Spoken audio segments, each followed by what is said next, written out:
जय हिंद। आप देख रहे हैं प्रकाशन उत्तराखंड, देहरादून से आपके साथ में अनिल रावत। उत्तराखंड की खबर से जुड़ने के लिए वीडियो को लाइक करें, शेयर करें, चैनल को सब्सक्राइब जरूर करें। जो स्क्रीन पे आपको एक बारकोड दिखाई दे रहा है, इस बारकोड को स्कैन करके आप प्रकाशन उत्तराखंड के व्हाट्सएप चैनल से भी जुड़ सकते हैं। इस कार्यक्रम के सहयोग करता है वर्मा ज्वेलर्स। वर्मा ज्वेलर्स, शुद्धता की गारंटी, डोभाल चौक, नेहरू ग्राम, देहरादून। आज है 22 जनवरी 2026, दिन मंगलवार। आज की खबर की शुरुआत करते हैं उत्तराखंड के राजनीतिक गलियारों से, जहां कांग्रेस ने दावा किया है कि आरटीआई के माध्यम से उन्हें सूचना मिली कि जो उत्तराखंड के राज्यसभा सांसद, लोकसभा सांसद है, वो उत्तराखंड की जो सांसद निधि है वो यूपी, हरियाणा जैसे राज्यों में खर्च कर रहे हैं। कांग्रेस ने गंभीर सवाल उठाते हुए इसको जनता के साथ धोखा बताया। उन्होंने कहा कि उत्तराखंड के गांव आज भी पानी, सड़क, स्कूल, अस्पताल जैसी बुनियादी सुविधाओं के लिए जूझ रहे हैं, लेकिन अत्यंत दुर्भाग्यपूर्ण है कि भाजपा के सांसद अपनी सांसद निधि का बड़ा हिस्सा दूसरे राज्यों पर खर्च कर रहे हैं। ये खुली लूट है और इसका हिसाब उनको देना होगा। यह कहना है उत्तराखंड कांग्रेस के प्रदेश अध्यक्ष गणेश गोदियाल का। गणेश गोदियाल के अनुसार सूचना अधिकार यानी कि आरटीआई से सामने आई जानकारी के अनुसार भाजपा सांसदों ने उत्तर प्रदेश, हरियाणा और अन्य राज्यों में ट्यूबवेल, स्कूल, सामुदायिक भवन, सड़क और जल निकासी जैसे कार्यों पर करोड़ों रुपए खर्च किए, जबकि उत्तराखंड के गांव आज भी विकास से वंचित है।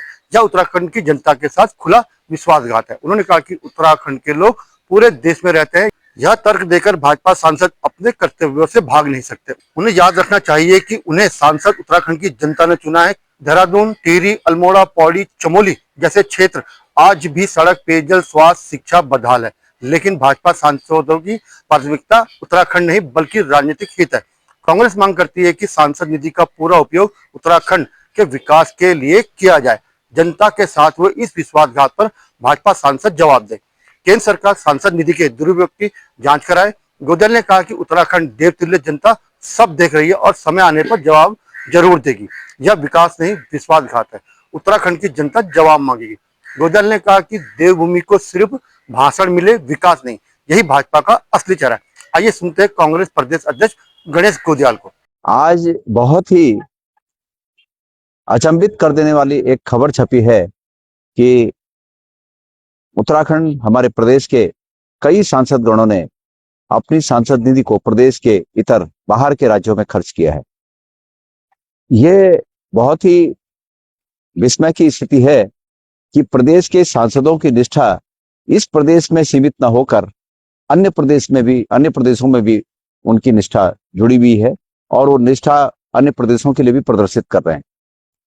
प्रश्न ये उठता है कि जिस संसदीय क्षेत्र से, जिस प्रदेश से हमारे माननीय सांसद बने हैं, उस प्रदेश की जनता की बहुत उम्मीदें होती हैं, आवश्यकताएं होती हैं। हमारा प्रदेश ऐसे ही मूलभूत आवश्यकताओं के लिए हमारे प्रदेश के लोग जूझ रहे हैं और ऐसे में हमारे प्रदेश के लोगों के उन मूलभूत आवश्यकताओं को दरकिनार करके, जिसमें कि स्कूलों में कक्षों का निर्माण करना हो, स्कूलों में फर्नीचर की व्यवस्था करना हो, हमारे महिला मंगल दलों को तमाम गांव के अनुरूप आवश्यक जो साधन उपलब्ध कराए जाने होते हैं उनकी बात हो, या फिर कहीं पर छोटी छोटी पेयजल लाइनों की बात हो, कहीं पर किसी अस्पताल में एम्बुलेंस की बात हो, इन सब बातों को दरकिनार करके बाहर के प्रदेशों को सांसद निधि खर्च किया जाना प्रदेश की जनता के साथ धोखा है।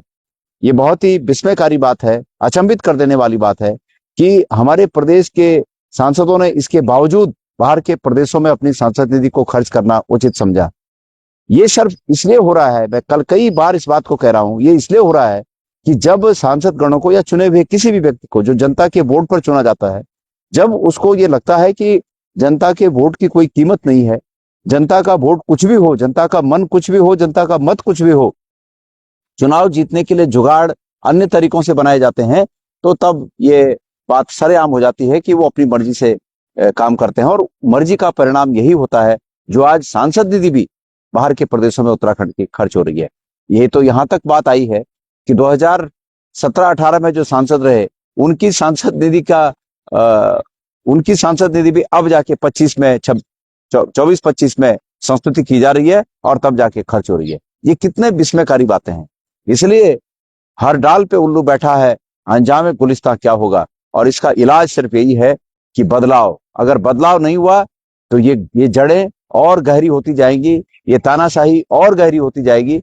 इसलिए मैं उम्मीद करता हूं कि प्रदेश की जनता इसको नजदीक से और बारीकी से देखे और फिर आगे निर्णय ले। धन्यवाद। क्या कहती हैं प्रदेश प्रवक्ता गरिमा दफनी? आज एक सनसनीखेज खुलासा हुआ है जिससे उत्तराखंड की राजनीति में भूचाल आना तय है। उत्तराखंड की देवतुल्य जनता के साथ धोखा हुआ है, विश्वासघात हुआ है।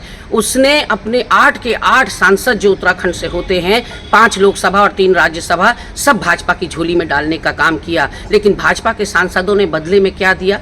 उस उत्तराखंड को जो आज भी अपनी मूलभूत सुविधाओं के लिए संघर्ष कर रहा है, सड़क के लिए, पानी के लिए, शिक्षा के लिए, स्कूलों के लिए, अस्पताल के लिए, इन सांसदों ने भाजपा के दूसरे राज्यों में तमाम योजनाओं में पैसा लगा दिया और उत्तराखंड को ठेंगा दिखा दिया। ऐसे में हम मांग करते हैं कि ये विकास नहीं, लूट है और इस लूट की जांच होनी चाहिए और उत्तराखंड की जनता को इन भाजपा के सांसदों से अपने वोट का हिसाब मांगना चाहिए, रिपोर्ट कार्ड मांगना चाहिए। इन्होंने अपनी सांसद निधि जिस तरह से बंदर बांट की है उसका हिसाब इनको देना होगा और कहीं ना कहीं उत्तराखंड की देवतुल्य जनता को अब समझ जाना चाहिए, अपने विवेक का इस्तेमाल करना चाहिए कि भाजपा पर जब जब विश्वास किया है तब तब उसके साथ विश्वासघात हुआ है। अगर ये आपको हमारा वीडियो पसंद आया तो वीडियो को लाइक करें, शेयर करें, चैनल को सब्सक्राइब जरूर करें। धन्यवाद।